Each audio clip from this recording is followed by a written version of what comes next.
ప్రార్థన చేసుకొని వాక్యాన్ని ధ్యానించుకుందాం. మమ్మల్నిగా ప్రేమించు మా పరలోకపు తండ్రి, మరొకసారి ఈ యొక్క శుభ శుక్రవారము దినమున ఆయన మరి ఈ రీతిగా మీరు పలికిన సిలువలో పలికిన మాటలను, అమూల్యమైన మాటలను ధ్యానించడానికి చేరింది. ప్రత్యేక నాయన 5వ మాటను ధ్యానిస్తుండగా నీకు లేని వాడిని నీ దైవదాసుడు కలపడినగా మీ ఆత్మతో అభిషేకించి మీ ఆత్మకు మరించి కేవలము పరిశుద్ధాత్ముడికి స్వరమిచ్చేవాడుగా నిలబెట్టుకున్నాను. వాక్యముతో మాతో మాట్లాడి మమ్మల్ని బలపరిచి నాయన స్థిరపరిచి ఈ స్థలం నుంచి పాపించమని అది పరిశుద్ధ నామమున అడిగి వేడుకుంటున్నాను తండ్రి. ఆమేన్. హల్లెలూయా. దేవుని స్తోత్రం పేర మరి కొన్ని నిమిషాలు దేవుని వాక్యాన్ని ధ్యానించుకుందాం. మరి మనకు సమయంలోనే ముగించుకోవడానికి ప్రయత్నం చేద్దాం. పిల్లలు చూసినప్పుడు యేసు ప్రభు వారు సిలువలో పలికిన 5వ మాట పిల్లరా నేను దప్పికొని అంటాడు. ఐఎమ్ థర్స్టీ అంటాడు. దేవుని వాక్య భావంలో చూసినప్పుడు ఆయన మరి ఆ సిలువ కార్యము ఏదో ఆశామాష విషయం కాదు. ఎందుకంటే యేసు ప్రభు వారు ఆ గెత్సెమనే తోటలో తండ్రిని అడిగారు, ఒకవేళ నీ చిత్తమైతే నాయన నేను నా యొద్ద నుంచి తీసివేయమని అడిగినట్టుగా చూస్తాం. It was not easy thing. He knows that it is a tough. ఎందుకంటే ఒక మానవుడిగా ఉన్నాడు కాబట్టి he has every human feelings. కాబట్టి ఒక మానవుడిగా శ్రమ అతి భయంకరమైంది.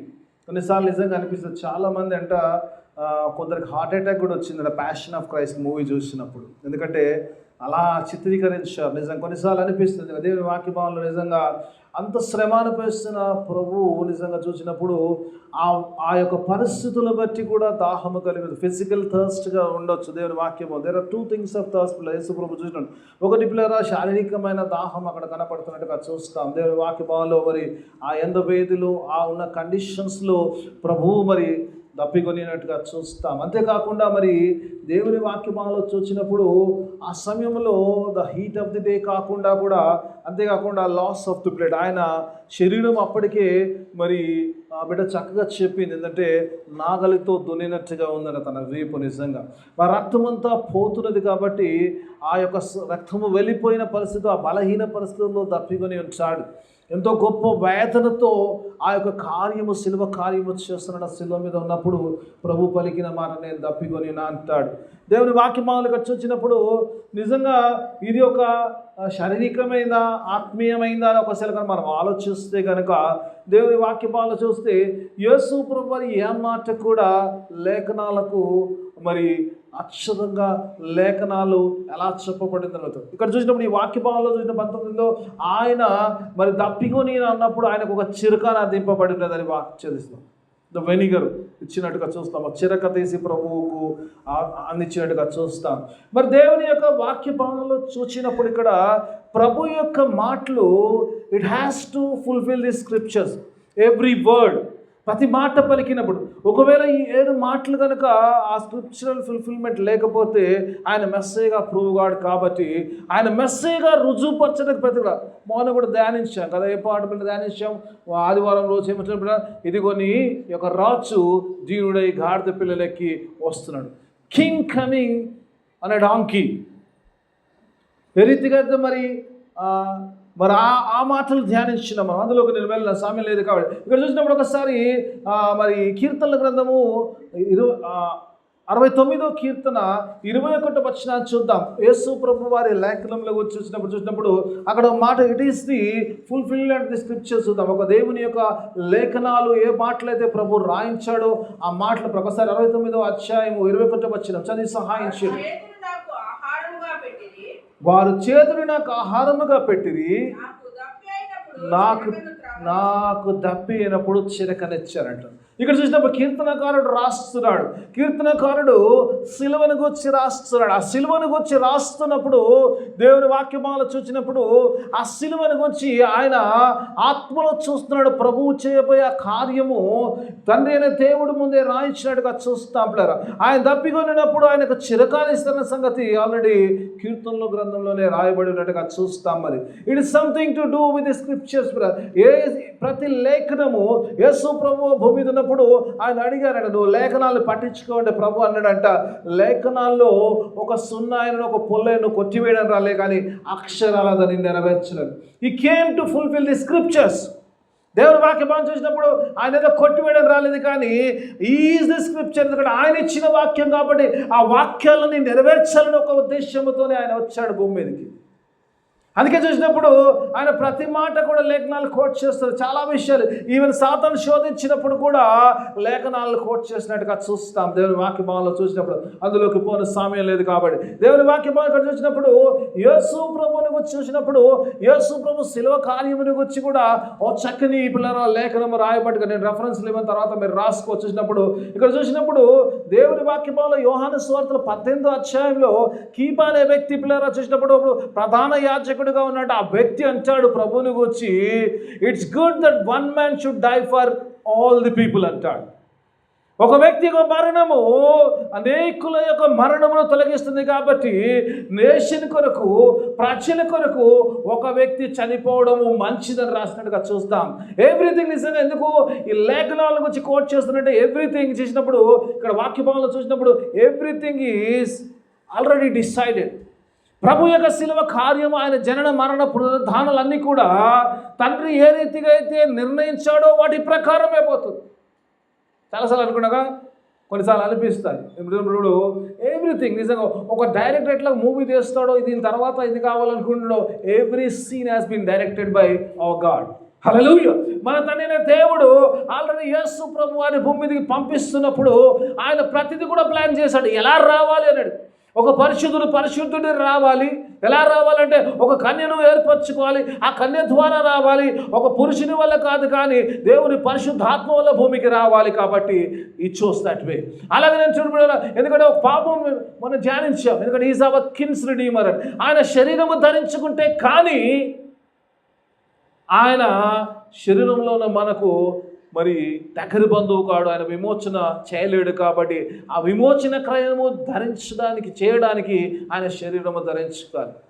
అందుకే అంటాడు కదా దేవుని గురించి మాట్లాడినప్పుడు రోమపత్రికలు చూసినప్పుడు అంటాడు కదా, పాప శరీరాకారము ధరించుకొని ఆ శరీరమందు పాపమునకు శిక్ష విధించను అంటాడు. It is the nature of the sinful body అంటాడు. ఆ శరీరము పాపముతో కూడిన ఆ పాప శరీరాకారము ధరించుకున్నాడు. ఎందుకు ధరించుకున్నాడు అంటే పిల్లరా అందులో పాపానికి శిక్ష విధించాలి. The body was given. అందుకే చూసినప్పుడు యోహాను సువార్తలో ఇంతకుముందు కూడా చదువుకున్నాము. ఆది అందు వాక్యం ఉండను, వాక్యము దేవుని అందులో వాక్యమే దేవుడు. He was word, he was the spirit. ఆయన ఆత్మ ఉన్నాడు. కానీ చూసినప్పుడు ఆ వాక్యము శరీరము ధరించుకొని కృపా సత్య సంపూర్ణిగా మన మధ్యలో సంచరించినంట. ఆ దేవాది దేవుడు లేఖనంలో నెరవేర్చాలని ఒక ఉద్దేశంతో వాక్యభావంలో చూసినప్పుడు లేఖనంలో నెరవేర్చాలన్న ఆ ప్రతి నెరవేర్పును జరగాలి. కాబట్టి ఆ సిలువలో ఉన్నప్పుడు కూడా ప్రతిది సిలువలో జరిగే ప్రతి కార్యము కూడా already it has been predestined. ఆయనకు ఆల్రెడీ సిద్ధపరచబడింది. ఈ రీతిగా చేయాలన్నట్టుగా ఆ రీతిగానే జరుగుతున్నట్టుగా చూస్తాం దేవుని వాక్య భావం చూసినప్పుడు. ఇక్కడ పిల్లలు చూసినప్పుడు రెండోది పిల్లలు ఆత్మీయమైన దాహముల గురించి చూసినప్పుడు ప్రభువు వారు చూసినప్పుడు ఒకసారి యోహాను సువార్తలకు వెళ్దాం. దేవుని వాక్య భావంలో చూసినప్పుడు యోహాను సువార్తలు చూసినప్పుడు యేసు ప్రభు వారు ఇక్కడ దేవుని వాక్య భావంలో చూసినప్పుడు యేసు ప్రభు వారు ఇక్కడ స్త్రీతో మాట్లాడుతున్నట్టుగా చూస్తాం. ఐఎమ్ గోయింగ్ ఫాస్ట్ ట్రాక్లో వెళ్తున్నాను, సమయం లేదు కాబట్టి కొంచెం ఫాస్ట్గా వెళ్ళి కొన్ని వచనాలు చదివించాను. యేసు ప్రభు వారు ఆ సమరయ స్త్రీతో మాట్లాడుతున్న సందర్భం మనందరికీ తెలిసిందే, చాలాసార్లు ధ్యానించాం. ఇందులో యేసు ప్రభు వారు ఆ బావి దగ్గర వచ్చి కూర్చున్నాడంట. యాకోబు తవ్వించిన బావి దగ్గర యేసు ప్రభు వారు కూర్చున్నారు. అక్కడికి సమరయ స్త్రీ ఒకటి నీళ్లు తీసుకోవడానికి వస్తున్నట్టుగా చూస్తాం దేవుని వాక్యభావంలో. నీళ్ళ కొరకు వస్తున్నప్పుడు, ఎందుకంటే నీళ్ళకు సంబంధం ప్రభు దాహము కలిగిన నీళ్ళకు సంబంధం ప్రభు అక్కడ వచ్చినప్పుడు ఒక సందర్భం చూసినప్పుడు ఆ స్త్రీ అక్కడ రాగానే ప్రభు ఆ స్త్రీతో ఏడవచ్చు అంటాడు, అమ్మ నాకు తాగడానికి నీళ్ళు ఇవ్వమని అడిగాడు. చూస్తాం in the 7th verse Jesus is asking to give water. నాకు నిజంగా అనిపిస్తుంది ప్రభు అడిగినప్పుడు ఆమె కొంచెం ఆశ్చర్యపడింది కదా, నువ్వు యూదుని ఇలా ఉన్నావు, నేను సమరయరాల్ని, సమరయులకు యూదులకు ఎలాంటి సంబంధం ఉండదు కదా అంట కదమ్మా. ఎందుకు ఉండదమ్మా సమరయులకు యూదులకు? ఎందుకు ఉండదు? యూదులు తాము పరిశుద్ధులు అనుకుంటారు కదా. సమరయులు అంటే పాపం వల్ల పుట్టిన వారు, క్రాస్ బీడ్ కాదు, పాపం వల్ల వీరు కాదు, పరిశుద్ధులు కాదని వాళ్ళ ఫీలింగ్. అందుకే వాళ్ళకి రిలేషన్ ఉండదు. అని ఆయన వచ్చిన పాపం తీసుకెళ్ళడానికి ఆయనకే ప్రాబ్లం కదా, హీ హాజ్ నో ప్రాబ్లం. అందుకే ఆయన చూసినప్పుడు పరిశీలినప్పుడు కూడా పరిశీలకున్న ప్రాబ్లం అంతా కూడా ఏంటంటే he goes with the sinners, that's the problem. He sits with the sinners, he eats with the sinners, that's the problem. ఈయన పాపుల మధ్యలో ఉంటాడు. పాపరక్షకుడికి వచ్చినాడు పాపుల మధ్యలో లేకపోతే పరిశుద్ధుల మధ్యలో ఉంటాడా? ప్రభు యేసు అంటాడు కదా, యేసు ప్రభు అంటాడు కదా, నేను పరిశుద్ధులు పిలవడానికి రాలేదు, పాపులు పిలవడానికి వచ్చాను. అక్కడ యేసు ప్రభు అని అడుగుతున్నారు, అమ్మ నాకు దాహానికి నీళ్ళు ఇవ్వమంటే పాప నీళ్ళు ఇచ్చినట్టు ఎక్కడ కనబడలేదు. నీళ్ళు ఇచ్చినట్టు కనబడదా? నిజంగా ఆ సందర్భం ఎన్నోసార్లు ధ్యానించాం కానీ ఎక్కడ అడిగాడు కానీ నీళ్ళు ఇచ్చినట్టుగా లేదు. కానీ 10వ వచనానికి వస్తే Jesus is promising the water. అక్కడ చూసినప్పుడు రివర్స్ అవుతుంది. అక్కడ చూసినప్పుడు యేసు ప్రభు అంటాడు, ఒకసారి 10వ వచనం చూద్దాం, లెట్స్ సీ ఒకసారి చూద్దాం. అందుకు యేసు నీవు దేవుని వరమును నాకు దాహమునకిమ్మని నిన్ను అడుగుచున్నవాడెవరో అది ఒరిగింటే నీవు ఆయన అడుగుదు, ఆయన నీకు జీవజలం ఇస్తాడు. Will give you the living water అంటాడు. What is this living water అంటే 14వ వచనం అంటాడు కదా, ఈ నీళ్లు తాగితే కనుక మరలా దాహమును కలిగి ఉంటావు, కానీ నేనిచ్చు నీళ్ళు తాగితే ఎన్నటికి దాహం ఉంటుంది. యేసు ప్రభువు చూసినప్పుడు అంటాడు కదా, నేను ఇచ్చే నీళ్ళు తాగితేప్పుడు అంటే అయ్యా నీ దగ్గర ఏం లేదు కదా, నాకు నీళ్ళు ఎలా ఇస్తావు, ఆ నీళ్ళు నాకు కావాలని అడుగుతాడు. దేవుని వాక్యభావన చూసినప్పుడు ఆ నీళ్లు నాకు కావాలని యేసు ప్రభు నిజంగా కొన్నిసార్లు అనిపిస్తుంది. నిజంగా ఆయన నీళ్ళు ఇచ్చే ఒక స్థితిలో ఉన్నప్పుడు, ఆయన జీవజలాలు ఆయనలో ఉన్నప్పుడు ఆయన నీళ్ళు అడగడం ఏంటి కదా, కొన్నిసార్లు ఆశ్చర్యంగా ఉంటుంది కదా. జీవజలము కలిగిన వాడు జలం అడగడం ఏంటి కొన్నిసార్లు? Why? Because God's desire is for the souls. దేవుని యొక్క ఉద్దేశ్యం ఏంటంటే పిల్లలు ఆ జీవజలము తీసుకునే ఆ పొందుకునే స్థితిలో ఆ స్త్రీ ఉండాలి. ఇక్కడ పాపములో ఉన్న వారిని ఎందుకంటే వెతికి రక్షించుటకు మనిషి కుమారుడు భూమి మీదకి వచ్చాడు కాబట్టి ఆ శిలువ కార్యం అందుకే. కాబట్టి అక్కడ చూసినప్పుడు ఆత్మ పట్ల దాహము కలిగి ఉన్నాడు. చూద్దాం, Jesus has the thirsty for the souls to save. కొన్నిసార్లు నిజంగా అనిపిస్తుంది, నిజంగా దేవునికి ఆ దాహము కలిగి ఉందండి, ఆత్మను రక్షించాలి. కొన్నిసార్లు అనిపిస్తుంది నిజంగా సిలువలో 3వ మాట ధ్యానించినప్పుడు అదే అనిపించింది. ఒక్క తల్లిని విషయంలో ఈ వాస్ కన్సర్న్.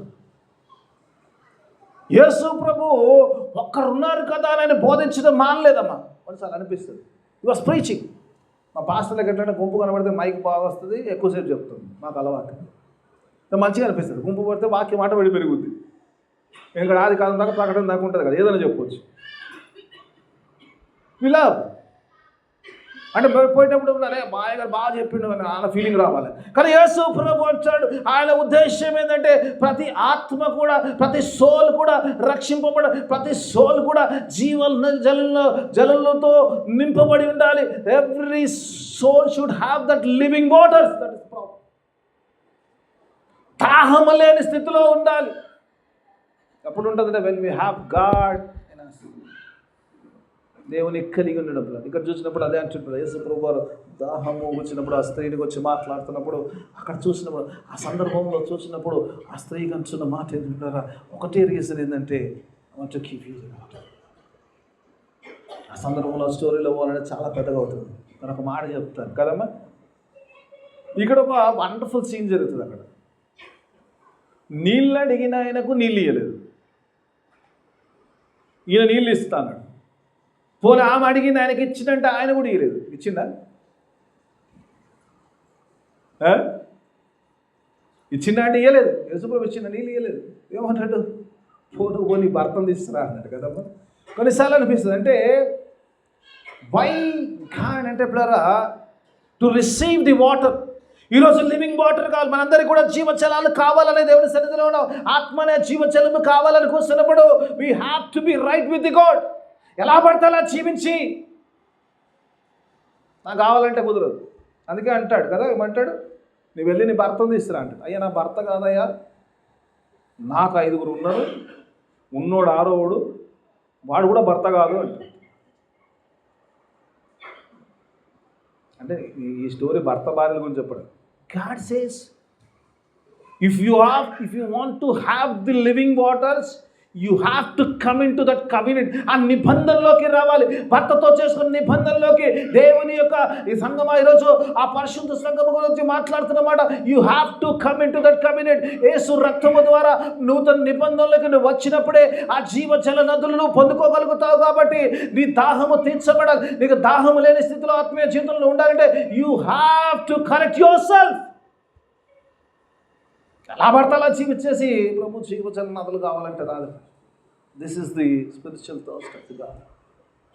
ఆ సెలవులో మాట్లాడుతున్నప్పుడు దేవుడు ఏమంటున్నాడా, ఆయన దాహం వల్ల నువ్వు ఆయన వలుపు మరపరుచుకుంటావా, నీ మార్గము సరి చేసుకుంటావా, ఆ సిలువ వైపు తిరుగుతావా, ఆ సిలువ దగ్గరికి వస్తావా, ఆ జీవజల నదులను పొందుకుంటావా. ఆయన దాహము నిన్ను నన్ను రక్షించుకోవడమే ఆయన దాహం. అందుకే ఆయన మాట పలుకుతున్నాడు. ఎందుకంటే ఆ లేఖనాల ప్రకారం అంటున్నాడు, దాహం పొందు, ఆయన దాహము పంపిస్తే అంటే కదా, ఒక్కరు కూడా నశించడం ఇష్టం లేదండి. This is the what. చాలాసార్లు యేసు ప్రభువు delay. Why is delaying? Because he don't want anybody to lost in this world. అందుకే అలా దేవుని యొక్క జీవ చాలా పొందుకునే స్థితిలో ఉండడానికి దేవుడు తన ఆత్మ సాయం దయచేయను. ఆమేన్.